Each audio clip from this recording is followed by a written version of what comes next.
शुरुआत में लोग बोलेंगे कि एक बिहारी है, लेकिन धीरे धीरे उनको यकीन हो गया कि बिहारी क्या कर सकता है।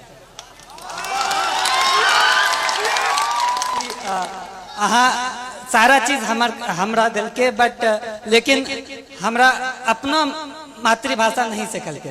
तो कभी साउथ वाले लोगों को देखा कैसे हिंदी बोलते हैं। शुभ संध्या। हमें सबसे पहले अपने मातृभूमि के प्रणाम करे छिए। यहाँ पे उपस्थित सारे लोगों के नमन करे छिए। हमरो नाम शुभम कुमार छे। हमरा ठेठी उतना अच्छा ना आवे छिए। मम्मी के मैं 1 महीना पहले बोलिए कि अहाँ सारा चीज हमरा दिल के, बट लेकिन हमरा अपना मातृभाषा नहीं सीखल के। तो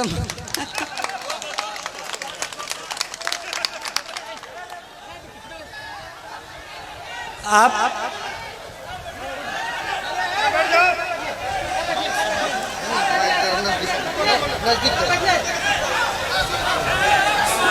ठेठी मैथिली का एक बोली है।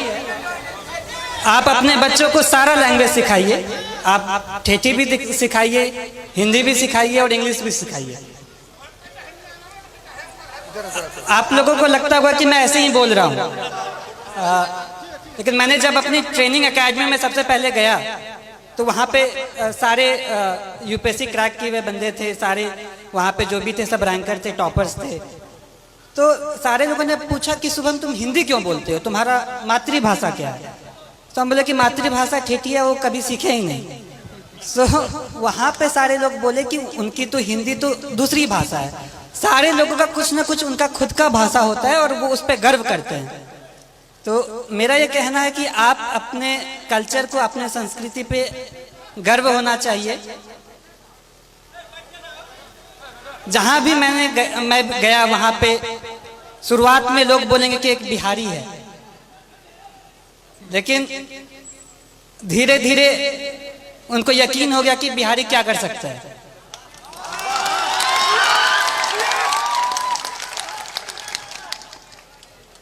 वो बोला कि बिहारी ऐसे बोलता है।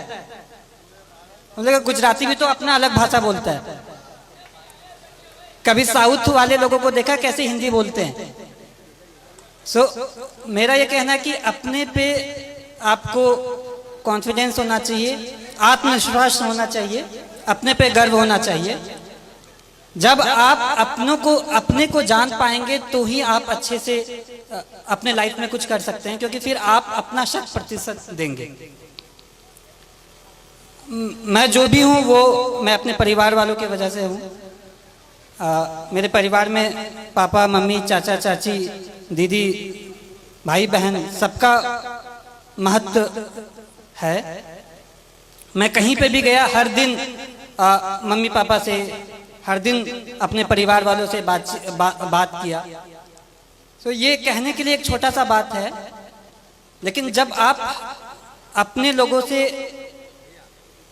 के पास रहते हो और उनका फुल सपोर्ट आप पे होता है, तो मुझे ये लगा कि अगर मैं एग्जाम नहीं भी क्वालिफाई कर पाऊं, फिर भी मेरे परिवार मेरा हमेशा साथ देगा। कभी भी ऐसे पापा नहीं बोले कि ये एग्जाम नहीं क्वालिफाई करोगे तो क्या होगा, वैसा कुछ नहीं। तो ये बहुत बड़ा रोल प्ले किया मेरे सक्सेस में। एग्जाम के हर घड़ी में, हर स्टेज पे मैं ये बोला कि पापा इतना मुश्किल है, मुझसे नहीं हो पाएगा। लेकिन पापा कहते थे कि नहीं, तुम कर सकते हो। तुमको जितना विश्वास तुम पे है उससे ज्यादा मुझ पे तुम पे है। तो ये सपोर्ट जो है वो बहुत यूनिक रहा, वो बहुत अलग किस्म का सपोर्ट रहा। और दूसरी बात जो पापा कह रहे थे कि चाचा भी कह रहे थे कि घर का माहौल अच्छा होना चाहिए।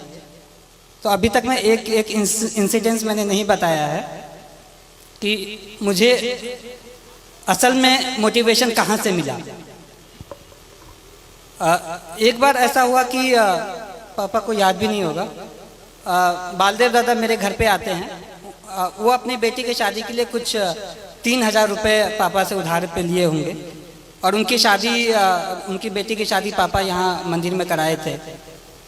तो पापा ने ये नहीं कहा कि 3,000 रुपये मैं दे रहा हूँ, वो कहा कि नहीं आपको वापस करना है।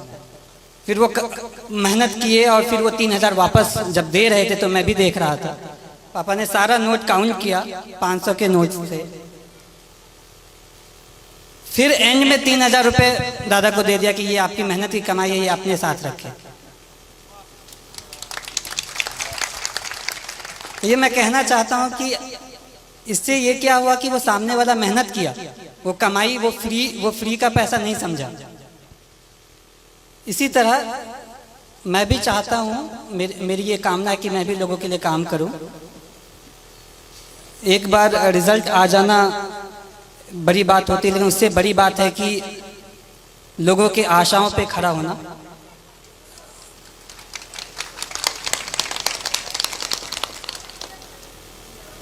मैं भगवान से प्रार्थना करता हूँ कि मुझे इतनी शक्ति दे कि मैं हर लोगों की आशाओं पे खड़ा उतरूं। इसके अलावा आप जो भी रहें, लेकिन सबसे पहले आप आदमी अच्छा बने।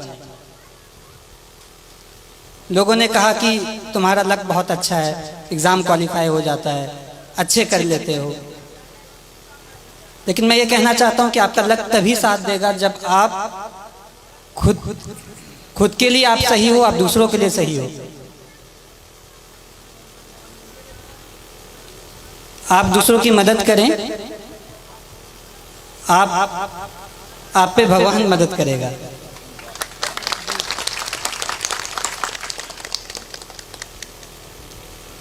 छात्रों के लिए मैं ये कहना चाहता हूँ कि जैसे बचपन में मुझे लोग कुछ कहते थे कि बहुत जिद्दी है, मैं अब कहता हूँ कि जिद्दी है तो ठीक है, मैं ये करूँगा, मैं करके दिखाऊंगा। ये जिद भी बहुत अच्छी चीज़ है।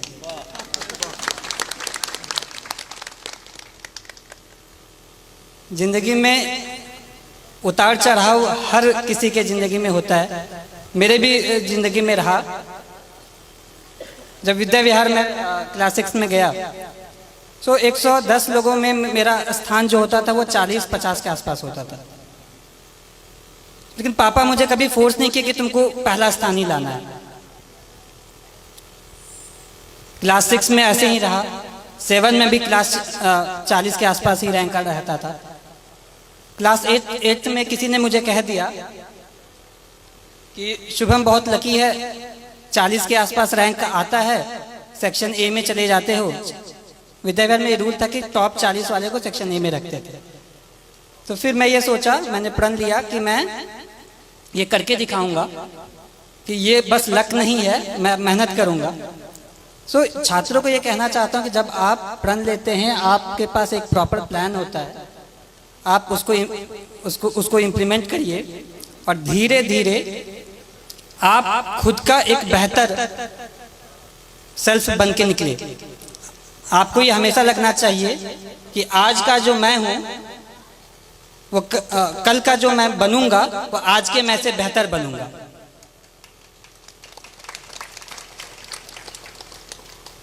जिंदगी बहुत चीज़ सिखाती है, संघर्ष बहुत चीज़ सिखाता है, और लाइफ के हर फेज में हमारी कोशिश ये रहती है कि मैं अपना एक बेटर सेल्फ बनूं, मैं इससे भी और अच्छा बनूं, और मेरा भी यही रहेगा।